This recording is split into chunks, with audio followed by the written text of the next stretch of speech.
Ahoj. Ahoj.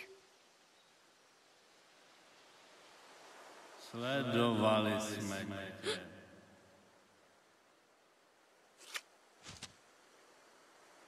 Vypadalo to, že umřeš. Ale neumřel jsi.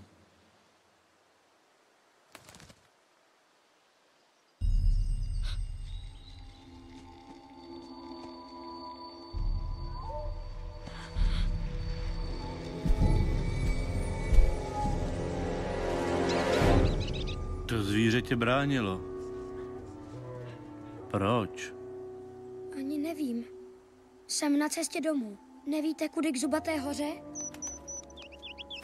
Dobrý nápad. Chceme ho. Proč? Protože mě to tady děsí. Může mě chránit, jako mý přátelé. Tohle je vztekloun. Ochraňuje mě před veškerou noční havětí. Tohle je ničitelka. Chrání mě před všemi komáry. Tohle je snobijec. Brání mě před neuskutečnitelnými sny. A tohle je Debbie.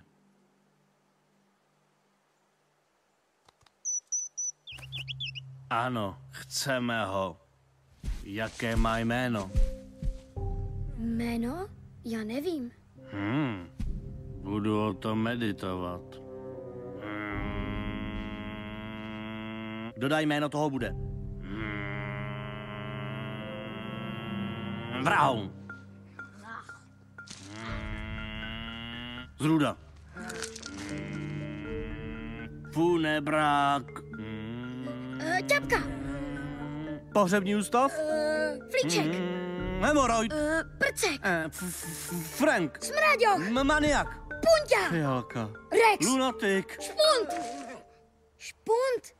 To je... Pojď sem, špuntek, neze.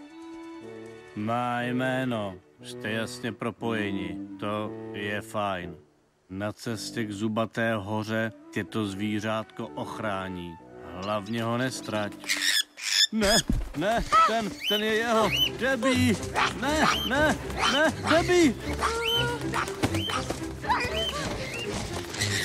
Debbie, ne! Nezahazuj se s ním! Ne, vrať se! Debbie!